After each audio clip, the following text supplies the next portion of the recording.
میں پہلے عرض کر چکا ہوں بہرحال کہیں اور مجالس میں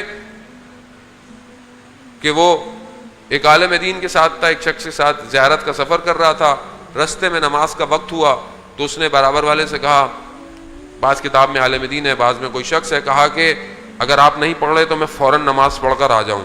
تو انہوں نے اس کے حلیوں کو دیکھا تو اس کا حلیہ ظاہراً ایسا نہیں تھا کہ آپ بولیں گے اول ٹائم پہ نماز پڑھے گا، یعنی ایسے کپڑے، لباس، جینز پہنی ہوئی، بالوں میں جیل لگی ہوئی. تو اس نے بولا کہ ایسے دیکھ کے تو ایسا، تو خیر اس نے کہا پڑھ لیں. وہ نماز پڑھ کر آیا تو اس سے پوچھا کہ بھائی تمہارے حلیے سے تو نہیں لگتا کہ تمہارے دل میں نماز کی اتنی تڑپ ہو، اتنا وہ ہو، تو یہ معاملہ کیا ہے؟ تو اس نے بتایا کہ میں کچھ عرصے کے لیے اپنی ڈگری کرنے کے لیے فرانس چلا گیا اور پیرس میں رہتا تھا، لیکن گھر بہت مہنگے تھے، رہائش بہت مہنگی تھی، تو میں نے رہائش کچھ فاصلے پر رکھی ہوئی تھی، 1-2 گھنٹے کی فاصلے پر شہر سے باہر. تو کہتا میرے 2 سال گزر کر میری ڈگری کے آخری ایگزامز تھے، تو ایک ہی بس تھی جو صبح ہمارے ٹاؤن سے جاتی تھی، تو میں اس میں بیٹھا، بس تھوڑی دیر چلی اور بس خراب ہو گئی.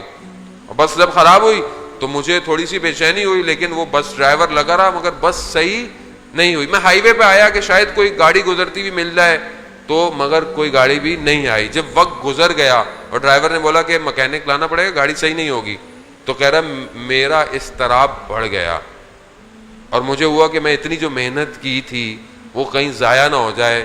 تو کہتا ہے میں سڑک کنارے بیٹھ گیا، اور جب میں نہیں آیا تھا یہاں تو میں نماز کا پابند تھا، لیکن یہاں آ کر تھوڑا میں سست ہو گیا، نماز میں کوتاہی کرنے لگ گیا.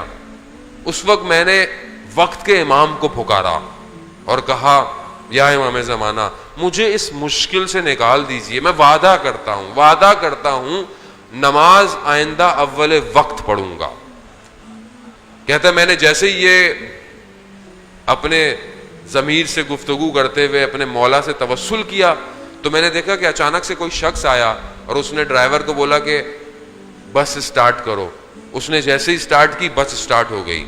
میں بھاگتا ہوا پہلا شخص تھا جو بس میں بیٹھا، لیکن ابھی میں دروازے سے اندر داخل ہوا تو وہی شخص گھومتا ہوا دروازے پر آیا اور اس نے مجھے کہا یہ جو تم نے وعدہ کیا ہے اس پر قائم رہنا.